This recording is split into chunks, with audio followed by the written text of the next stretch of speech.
गुरुर्ब्रह्मा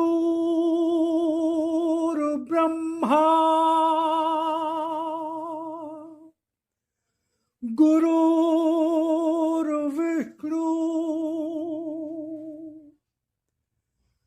गुरुर्देवो महेश्वरा गुरुर्साक्षात् परब्रह्म तस्मै श्री गुरुवे नमः।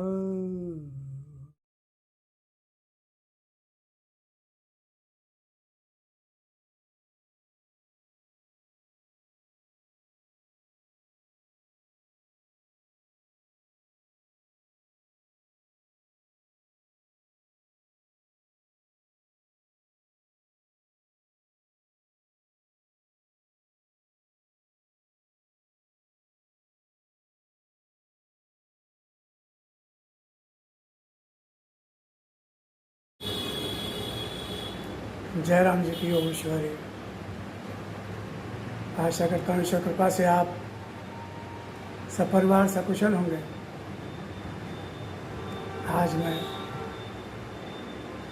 आपके समक्ष परम पूज्य देवी माँ के द्वारा ध्यानावस्था में जो भगवान से प्रार्थना माँ करती थी उसको प्रस्तुत करूँगा। पहले भी बता चुका हूँ कि उसको प्रस्तुत करने का एकमात्र उद्देश्य कि प्रार्थना कैसी होनी चाहिए, हमें क्या भगवान से प्रार्थना में मांगना है, क्या कहना है, किस तरह के भाव होने चाहिए। क्योंकि अगर हमें भक्ति करनी है, हम भगवान का भक्त होना चाहते हैं, भगवान की शरण पाना चाहते हैं, तो हमें पता होना चाहिए कि भक्त की प्रार्थना कैसे होती है। भक्त तो एकमात्र वही होता है जो सिर्फ भगवान को ही चाहता है, भगवान को ही पाना चाहता है, भगवान का ही होना चाहता है। और भगवान का आदेश, भगवान की इच्छा, यही उस सबसे अधिक उसके लिए महत्वपूर्ण होती है। राम काज कीन्हे बिनु मोह कहाँ बिसरे, राम काज कीन्हे बिनु मोह कहाँ बिसरे। हनुमान जी ने कहा, हनुमान जी से बड़ा भक्त कौन हो सकता है, कौन हो सकता है हनुमान जी से बड़ा भक्त। हम सब अपने को भक्त कहते हैं, मानते हैं, दिखाते हैं, लेकिन भक्ति का फल तो आनंद है, निर्भयता है, निश्चिंतता है।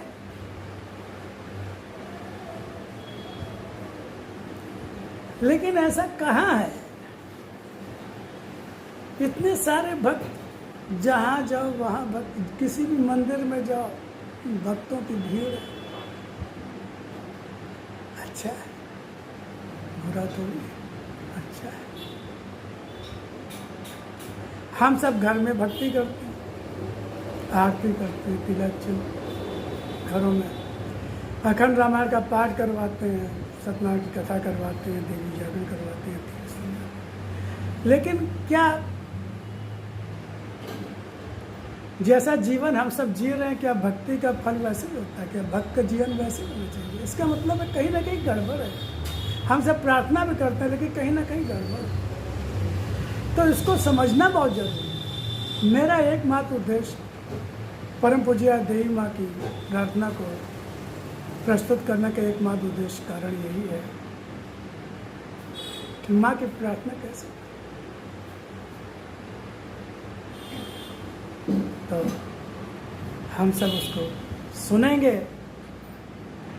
और समझेंगे, जानेंगे कि भक्त का भाव कैसा, और हमें वैसा ही भाव बनाना है, वैसे ही भाव बनाना है, वैसे ही बनना है।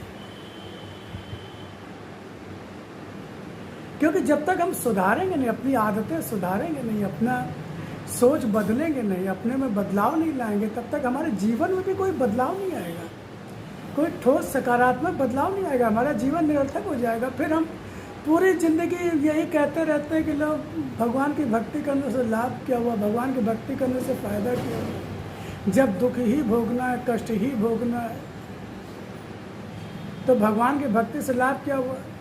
फिर हम पाखंड करते रहते हैं, दिखावा करते रहते हैं, जो संस्कार पड़े हैं, जो परंपराएं पड़ी हैं, उनको भी नहीं छोड़ पाते हैं, उनको निभाते रहते हैं, लेकिन वो पाखंड हो जाता है, वो तो एक और दोष बन जाता है, वो एक और दोष बन जाता है। अनजाने में एक दोष इकट्ठा और कर लेते हैं, अनजाने में, अज्ञानता में। तो हम सब आनंद चाहते हैं, आनंद हमारा मूल स्वभाव है, आनंद चाहते, तो आनंद कैसे मिले। हम चाहते आनंद है, लेकिन आनंद की राह में बढ़ना नहीं चाहते, वहाँ की राह में जो साधना को कठिनाई मान लेते हैं, का साधना को कठिनाई मान लेते हैं, संयम को कठिनाई मान लेते हैं, और फिर वही परंपरा निभाते रहते हैं। बहुत हो गई, सुबह अखंड राम वो सुंदरकांड पढ़ लिया, या हनुमान चालीसा पढ़ लिया, आरती कीर्तन कर लिया, मंदिर जाने का नियम है तो मंदिर चले गए, सोचते बस हो गई तो हो तो गई पूजा कर, और फिर हम कुछ भी करें, ऐसा नहीं होता, ऐसा नहीं होता है। हमें ये तो समझना पड़ेगा ना भगवान कैसी भक्ति चाहते हैं। अब हम कुछ और नहीं समझ पाते, तो भगवान के जो सच्चे भक्त हैं वो तो हम जानते हैं ना, मीरा बाई, सूरदास जी, तुलसीदास जी, भक्त रैदास हो गए, ये लोगों ने कैसी भक्ति, उनका जीवन चरित्र देखें, पढ़ें, समझें। हनुमान जी, श्री अर्जुन,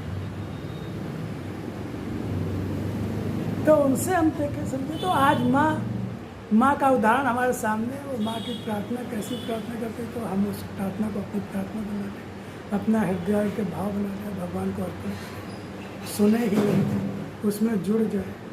माँ तो सुने ही नहीं, उसमें जुड़ जाए, और भगवान से जुड़ कर उन्हीं शब्दों को अपने शब्द बनाकर प्रभु चरणों में अर्पण करें।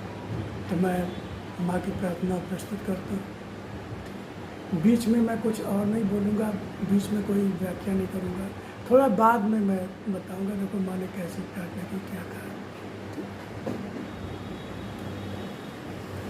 भाग्य तो यही बात है कि तुम आए हो, भाग्य तो यही बात है कि तुम आए हो, कितने रूपों में आते हो तुम, अपने भक्त का भाग्य बनकर, भक्त का भाग्य संवारने। फिर भी अगर मन बार बार भाग्य की बात सोचे तो समझना होगा कि अभी भी भक्ति पूर्ण रूप में मन में समा नहीं पाई। भक्ति का भाव ही भक्त की निधि और भाव है। उस भाव में भाग्य की बात ही कहाँ आती है, उस भाव में भाग्य की बात ही कहाँ आती है। भाग्य तो यही बहुत बड़ा है कि तुम आए हो, मन ने तुम्हें पहचाना है, तुमने अपने भक्तों को गिरने से पहले संभाला है, असुरों द्वारा होते आघातों से उनकी रक्षा की है। जीवन टूट सके इसके पहले ही उन्हें बचा लिया है। भाग्य क्या है यह अगर अभी मनुष्य समझ न पाया तो पाया क्षण भी टूट जाएगा और वह क्षण सौभाग्य का कभी होगा नहीं। इसलिए इस पाए सौभाग्य के क्षण को जीवन से बांधे ही तुम्हारे चरणों में लीन हो सकूं, ऐसा ही आशीर्वाद दे दो करुणा। तो ये देवी माँ की प्रार्थना थी। इसमें देवी माँ ने कहा कि तुम्हारे इससे बड़ा भाग्य क्या हो सकता, भाग्य और दुर्भाग्य तो बातें खत्म हो जाती है। फिर जीवन में कुछ भी हो ना, अनुकूल प्रतिकूल कैसी भी स्थिति परिस्थिति आए, मन की हो ना हो, कुछ भी हो जीवन में, रोग आए, शोक आए, कुछ भी आए, क्या फ़र्क पड़ता है? क्या तुमसे अधिक महत्वपूर्ण भी कोई हो सकता है क्या? तुमसे अधिक अमूल्य अनमोल भी कोई हो सकता है क्या? कीमती भी कोई हो सकता है? अगर तुम आ गए हो जीवन में तो सब कुछ है। तो माँ ने एक तो ये कहा, फिर कहा मन ने तुम्हें पहचाना है। ये भी एक बहुत बड़े सौभाग्य की बात है, आपकी कृपा दया की बात है कि मन ने पहचाना। आते तो तुम सबके जीवन में, भगवान ने कहा भी है कि मैं प्रत्येक के जीवन में आता हूँ, एक न एक पूरे जीवन में कभी न कभी मैं ज़रूर हर एक के जीवन में आता हूँ और अपनी पहचान देता हूँ, लेकिन दुर्भाग्य से वो मुझे पहचान नहीं पाता। बिरले ही होते जो मुझे पहचान पाते हैं। तो जिन पर भगवान की कृपा होती, दया होती है, तो वही उन्हें पहचान पाते हैं। और गिरने से संभाला है, असुरों के द्वारा किए गए आघातों से आप अपने भक्तों को बचाया, उनकी रक्षा की है कि उनका जीवन टूट न सके और उन्हें बचा लिया है। यह अगर अब भी मनुष्य समझ न पाए तो पाछड़ भी छूट जाएगा, अगर अब भी न समझ पाए तो ये समय तो बीत जाएगा। तो ये सौभाग्य तो नहीं होगा। तो माँ ने कहती है कि अब जो मैंने मन ने तुम्हें पहचाना है, तो अब इसी पहचान के साथ में इसी क्षण को जीवन से बांधे ही मैं तुम्हारे चरणों में लीन हो सकूँ, ऐसा ही आशीर्वाद दे दो करो मैं।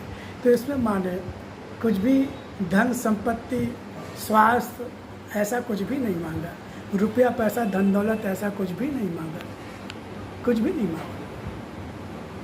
माँ ने तो सिर्फ यही कहा कि बस तुम जीवन में रहो और मन तुम्हें पहचानता रहे, मन तुम्हारे चरणों में ही समर्पित रहे और अपनी पहचान अपने भक्तों को भी दे दो, उनके भी दुख कष्ट दूर करो।